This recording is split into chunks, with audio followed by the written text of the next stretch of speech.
Today is another busy day here on the ranch, and it seems like I've been starting almost every video lately by saying that, but it's just that time of year. Today I've got to get the yearlings through the chute here. They need to get branded, vaccinated, and ear tagged. And at that point, rather than turning them back out into their own field, they are going to join the main cow herd. They've been weaned since about November, so I don't anticipate having any problems with that, but we'll kind of have to watch them and see. After all the yearlings make it through the chute and rejoin the main herd, everybody is going down to the backfield, and today we're going to start rotational grazing for the year again. That's what's going on today on Farmertylerranch.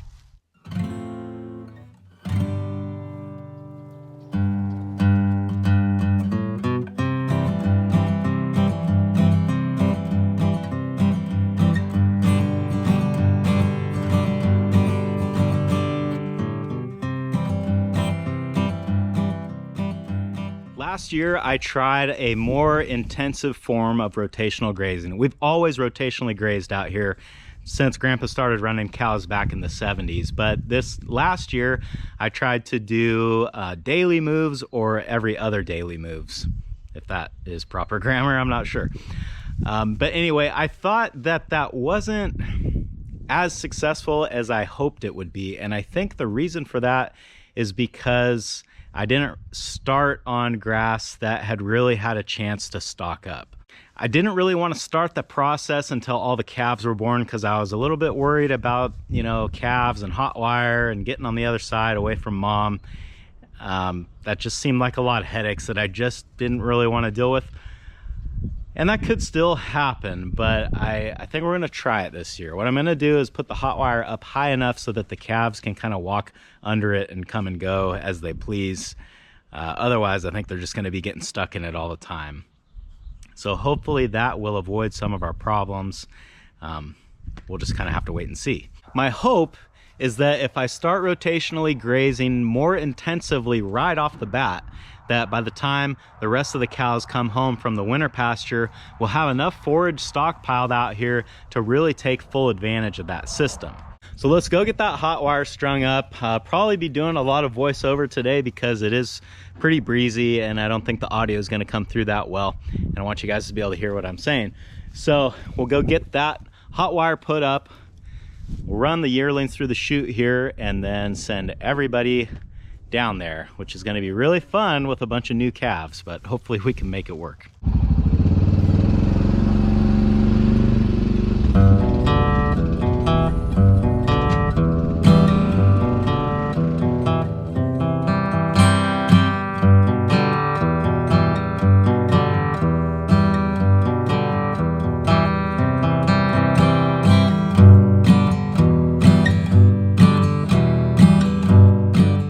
If I get down here in front of the side-by-side, the wind won't be so bad.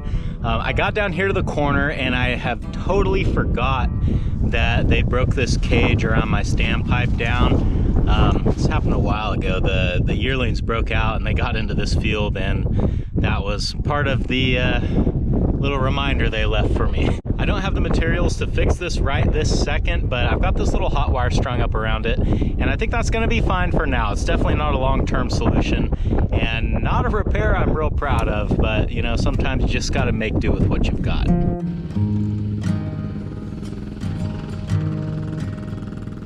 With my standpipe fenced in, it was time to head up to the other end of the field where I could start running out my Hotwire. The first thing I have to do is get the Hotwire across the ditch. Last year I used T-posts in this part of the fence because the ground can get a little bit soft. But I wasn't really happy with my setup from last year and I wanted to add another post. It didn't take long for me to realize that this post was going straight down into hardpan and it was going to be near impossible to drive this into the ground. Here's a little example for you guys of just how hard this hardpan is.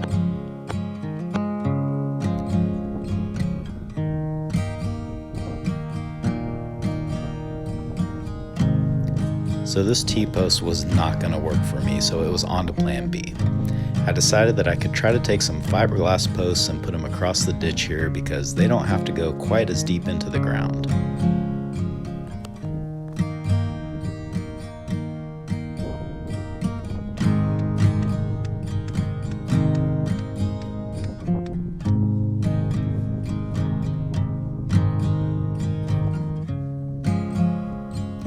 posts looking good, or at least good enough, it was time to run some wire out and see if they were going to hold.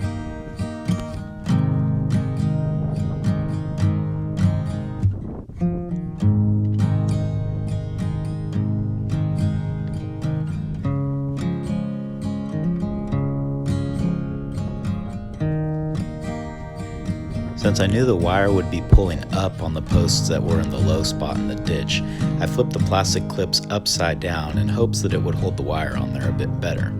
After a quick tug on the string, everything looked good, so it was time to fire up the side-by-side and run out the rest of the wire.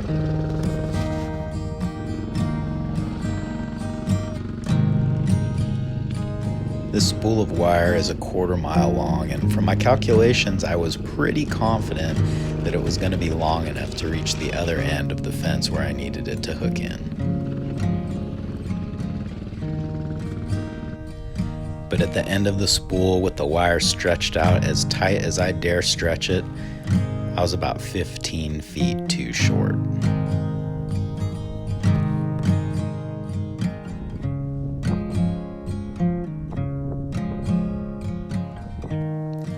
So I did the only logical thing I could think of, and that was to rob about 15 feet of wire off my other spool. This other spool will not have to be as long as the first one because of where it is in the field. It's closer to this tie-in point at the end. I figure I've at least got 15 feet to spare.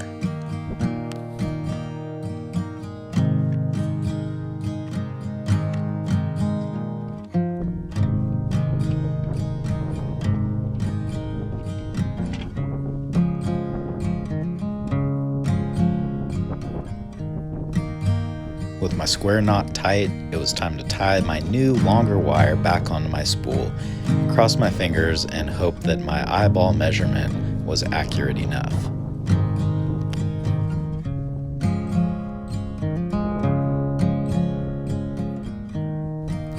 Well, I don't think anybody's going to accuse me of cutting that wire too long because it just made it back to the fence, but it made it and that's all that counts. Now on to the most time-consuming part of this whole process, pounding in posts.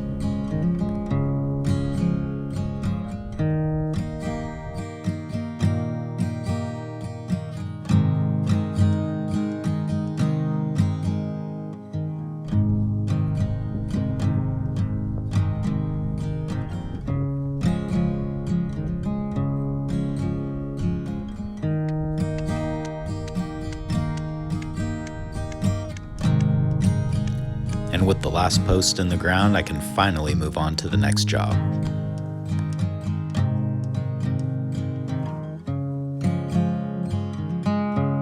Well, we got the hot wire all done and the field is now ready for cows. So now we just got to make these cows ready for the field. I opened all these gates up earlier today in hopes that they would get curious and just sort of come back in here and see what's going on, and that bet paid off because I don't really have to work that hard to catch them now because most of them are right here where I need them. Come on, guys.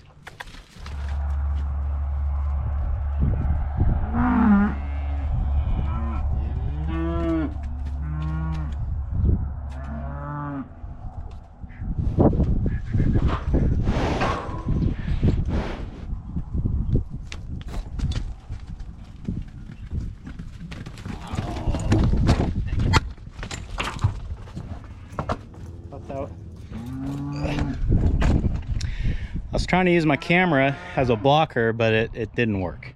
Go in there.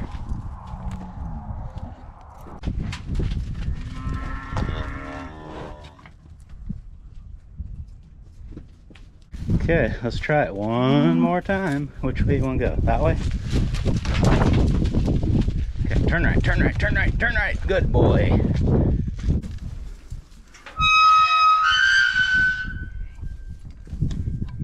This is a pretty small group. There's only 9 head in here.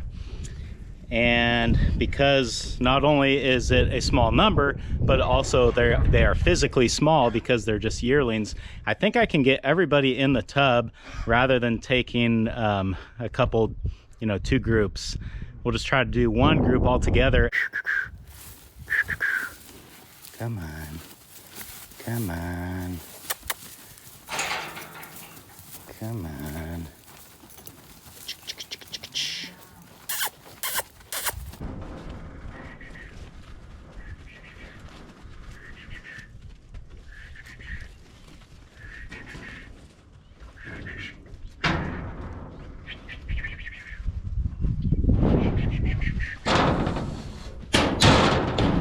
Well, so far so good. They went right in there, but I didn't just continue to push them on up in there because I forgot I still need to adjust the squeeze chute to accommodate these smaller cattle. So let's do that first, then we'll try to push them up in here.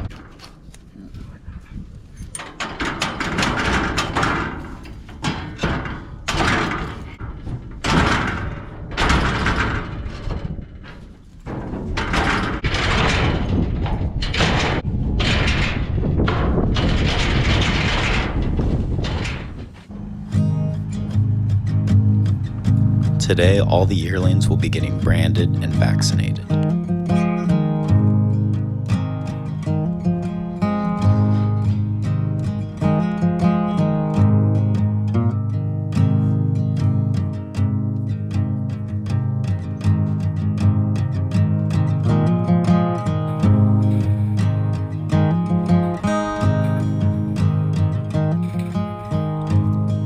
Yearling heifers will also get a numbered ear tag. This number will stay with the animal for their entire life on the ranch.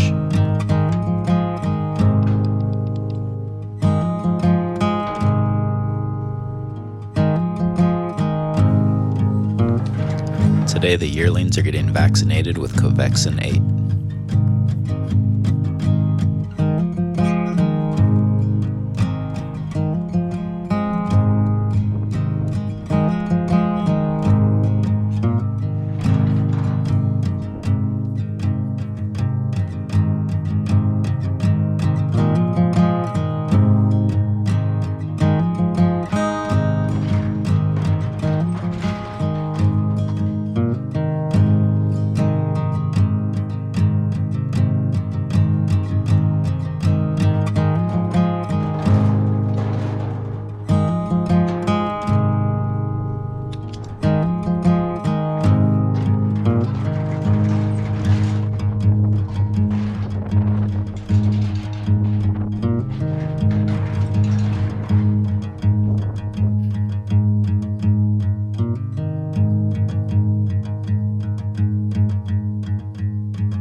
I step away real quick to put a new battery in the camera, and this guy's a little confused.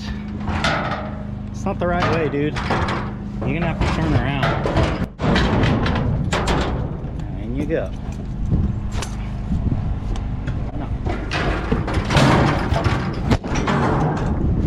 Whew, we got him. All right, all the yearlings have now been through the chute and got all of their springtime processing done. So now I think I'm ready to put them back out with the main cow herd. I'm always, well, a little bit hesitant to do this because what can happen if you put them back with the cows too soon, they can go back out there and find their mother and start nursing on her again. If she's already had her calf, usually she won't allow it, but if she's right up to having her calf, sometimes she will let them, and that can be a problem because then when the new calf is born, she doesn't want to take care of it. I think we're going to be all right here because in this herd here at the home ranch, there are only 9 more that are due to calve, and of those 9, 7 of them are first calf heifers. So we know that they are not the mothers of this group. That leaves only 2 that could potentially be their mothers, and statistically I think we're pretty safe. I need to go turn the Hotwire on and get everything finalized down there, and once these guys all get, you know, back to knowing each other, then we can try to walk everybody down to the backfield.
I try to move the entire herd, I need to go around and wake up all the calves to reduce the amount of stragglers that are left behind.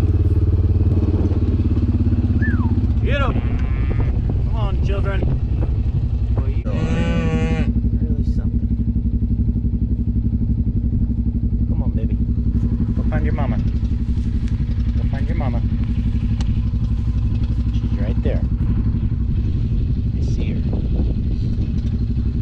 You're not too scared, are you? You're not too scared.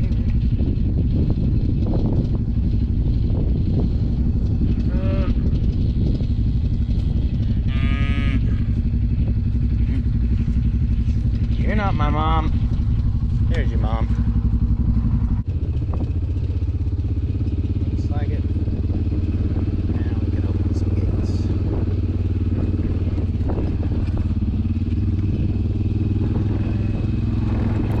Now that all the calves are up on their feet, I can go open the gate and try to get everybody moved.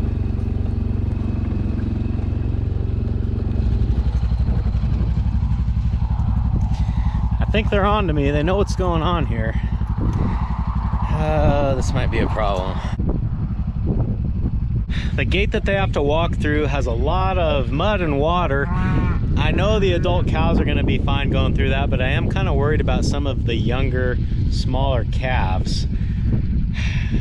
But this is the way they have to go, so hopefully we don't have to end up carrying any calves through here, but we might.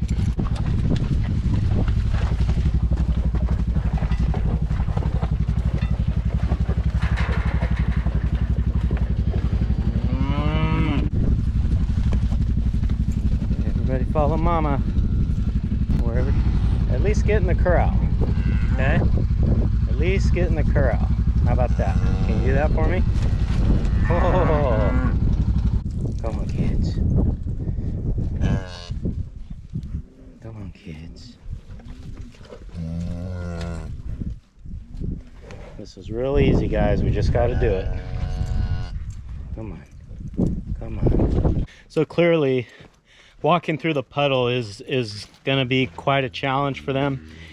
I mean, for a new calf, just walking through a gate is a pretty big challenge. So I think if I can get a couple mamas in here, I'll try to bring them through the working corral.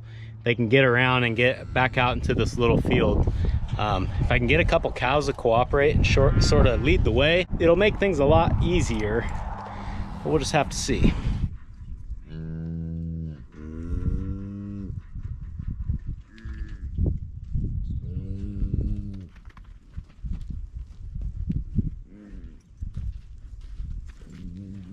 Pile of you right here.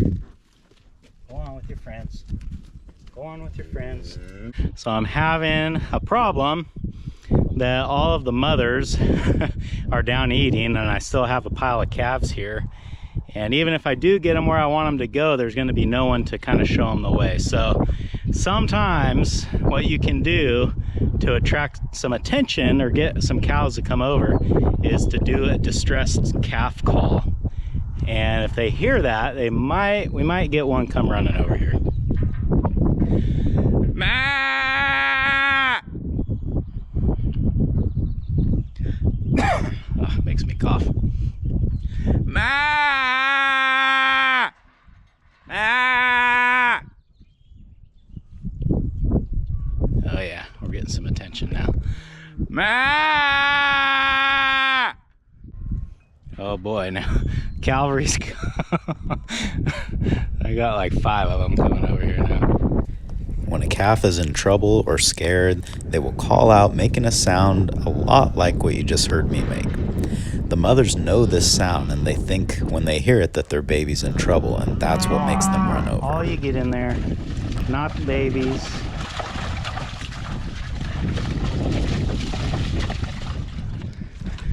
Maybe we got him now.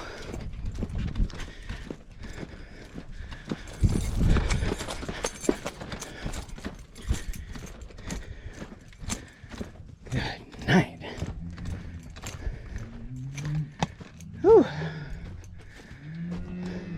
Well, finally, everybody is where they should be, and they're starting to settle down. I can see that the calves are able to walk underneath the hot wire, but that's fine. That's what I intended to have happen anyway, because I was pretty sure they wouldn't stop for it. So it's good if they can just kind of come and go. They're not going to get very far from their mothers. The mothers might get a little irritated that they're over there, but that's about it. I'm planning to leave the gates open going into the big corral, and I probably will just keep that full of hay, not because I think they need the supplement feed, but I do want them to get used to walking back and forth, taking that route. Because if the situation arises where a heifer needs to have a calf pulled or something like that, I want the cows to know the route of how to get into the corral, so when I start pushing them, they know where I'm trying to get them to go. Thanks for hanging out with me today, guys, and I hope I'll see you again on Farmer Tyler Ranch.